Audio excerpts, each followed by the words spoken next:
तो last episode में हमने देखा था कि नियो डीमन क्वीन हाइसा से पूछता है कि आखिर आप डीमन क्वीन होके इस टाइप के प्लेस में एक डांसर बन के क्यों घूम रही है। तब हाइसा कहते हैं कि मेरा भी तुमसे सेम सवाल है, तुम तो हेवन स्टार सेक्ट के डिसाइबल हो, फिर भी इस टाइप के प्लेस में क्यों आए हो? क्योंकि पहली बार जब मैं तुमसे मिली थी तब तो तुम मुझे बहुत ही इनोसेंट पर्सन लग रहे थे। इसके अलावा एक सवाल और है कि तुम्हें इस पैलेस में एंट्री कैसे मिली? जिस पर नियो कहता है कि मुझे हेवन स्टार सेक्ट से एक ऑर्डर मिला है कि मैं इस प्लेस पे आके अपने डिसअपेयर हुए लोगों को इन्वेस्टिगेट कर सकूं। तब ये सुनकर हाइसा कहती है कि क्या हेवन स्टार सेक्ट से भी कोई गायब है? जिस पर नियो बताता है कि हाँ, हेवन स्टार सेक्ट से एक सीनियर डिसाइपल और एक ओल्ड मास्टर उसी दिन से गायब है जिस दिन मोना सुनो ने हेवन स्टार सेक्ट पे अटैक किया था। तब ये सुन के क्वीन हाइसा कहती है कि चलो कहीं और चल के बात करते हैं, क्योंकि अब बस कुछ ही देर में साफ फैमिली के गार्ड्स यहाँ पे आते होंगे। और इतना कह के हाइसा नियो का हाथ पकड़ के यहाँ से ले जाने लगती है, जिस पर नियो सुकोंग का हाथ पकड़ते हुए कहता है कि तुम भी चलो वरना तुम किसी मुसीबत में पड़ जाओगे। और अब सीन चेंज होता है और हम देखते हैं कि ये लोग एक दूसरे प्लेस में आ जाते हैं जहाँ पर नियो पहले तो सारी चीजों को भूल के पेट पूजा कर रहा था। तब सुकोंग कहता है कि मैडम हम अभी भी सेफ नहीं है, क्योंकि जनरल साहब उस प्लेस में मौजूद लोगों से हमारा पता लगा सकते हैं। जिस पर क्वीन हाइसा कहती है कि टेंशन मत लो, हमारे बारे में कोई भी कुछ नहीं बता पाएगा, क्योंकि मैंने आते आते सबकी मेमोरी इरेज कर दी है। इसीलिए सारे लोगों को बस इतना ही याद है कि यंग मास्टर साहब को किसी ने मारा है। तब नियो खाते खाते thank you so much queen हाइसा कहता है, जिस पर हाइसा कहती है कि आखिर तुमने उसे जान से क्यों मारा? क्या तुम्हें नहीं पता था कि वो ग्रेट जनरल साहब का बेटा है? तब नियो कहता है कि इसमें मेरी कोई भी गलती नहीं है, उसने पहले मेरे ऊपर किलिंग मूव से अटैक किया था। जिसे सुनकर हाइसा कहती है कि उसने तुम्हारे ऊपर साफ फैमिली के one of the best move से अटैक किया, लेकिन इसके बावजूद भी तुम्हें मामूली चोटें भी नहीं आई। इसका मतलब मोना सुनो बिल्कुल सही कह रही थी, तुम वाकई में एक बहुत ही इंटरेस्टिंग पर्सन हो।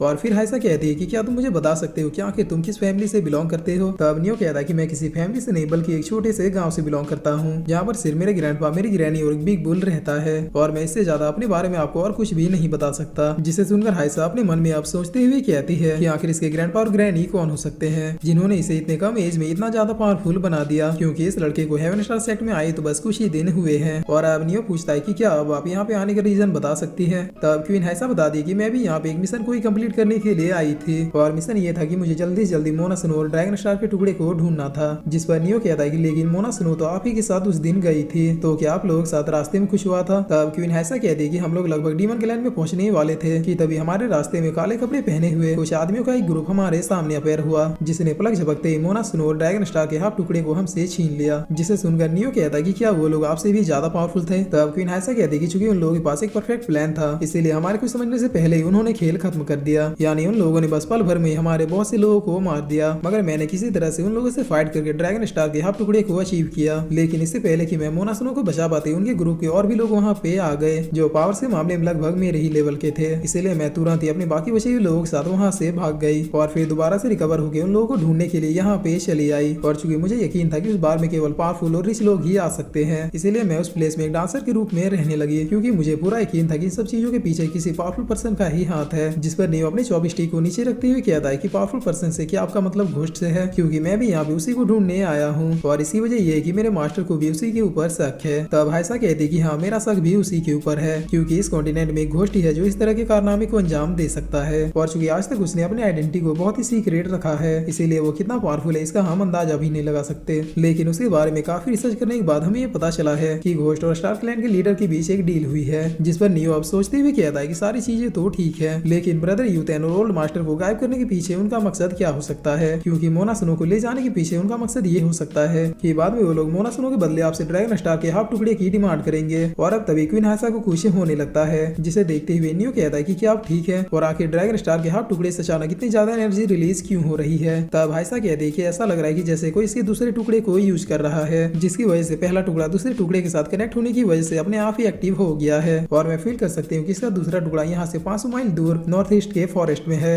जिसे सुनते ही नियो कहता है कि ठीक है, फिर हमें वहाँ पे जल्दी से पहुंचना चाहिए। तब क्वीन हाइसा कहती है कि रुक जाओ, कोई भी जल्दबाजी मत करो, वहाँ पे तुमसे कई गुना ज्यादा पावरफुल लोग हो सकते हैं जिन्हें तुम अकेले जाके डिफीट नहीं कर सकते, इसलिए तुम्हें सारी चीजों को छुप छुप के करना होगा ताकि किसी को बिना कुछ पता चले पहले तुम सिचुएशन को आराम से समझ सको। तब नियो पूछता है कि क्या आप मेरे साथ नहीं चल रही है? जिस पर क्वीन हाइसा कहती है कि पहले मुझे सारी चीजों को सेटल करना है, जिसके बाद मैं भी वहाँ पे अपने फोर्स के साथ पहुंच जाऊंगी, बस तब तक तुम सारी चीजों को हैंडल कर लेना। तब नियो कहता है कि ओके, मैं आपकी सारी बातों को समझ गया, और चूंकि आपने मेरी दो बार जान बचाई है, इसीलिए अब मोना सुनो को लाने की जिम्मेवारी आप मेरे ऊपर छोड़ दीजिए। और इतना कहकर नियो और सुकोंग बहुत ही तेजी से यहाँ से निकल जाते हैं। जिसके बाद नियो अपने स्टार पावर्स का यूज करते हुए पलक झपकते इस प्लेस पे पहुंच जाता है, और आते हुए कहता है कि आखिर वो लोग कितने पावरफुल हो सकते हैं, क्या उनकी पावर मेरे ब्लैक बुल से भी ज्यादा होगी? तब सुकोंग पीछे से हाँफते हुए कहता है कि लॉर्ड प्लीज रुक जाइए, मेरे पास आपकी तरह स्टार पावर्स नहीं है। और फिर सुकोंग कहता है कि क्या आप मुझे बताएंगे कि आखिर हम लोग इतनी तेजी से कहाँ जा रहे हैं। जिस पर नियो कहता है कि बस मुझे फॉलो करो, तुम्हें अपने आप ही पता चल जाएगा। और अब सीन चेंज होता है, इधर हम सीनियर डिसाइपल यूतेन को देखते हैं जो कि बहुत ही ज्यादा इंजर्ड था और इसे चारों तरफ से कुछ सीनियर डिसाइपल घेर के खड़े थे जो यूतेन से बहुत ही सख्त लहजे में पूछ रहे थे कि बताओ आखिर तुमने ओल्ड मास्टर के साथ क्या किया, वरना हम तीनों तुम्हारी इससे भी बुरी हालत कर देंगे। तब यूतेन कहता है कि मैंने बस ओल्ड मास्टर का पीछा किया था,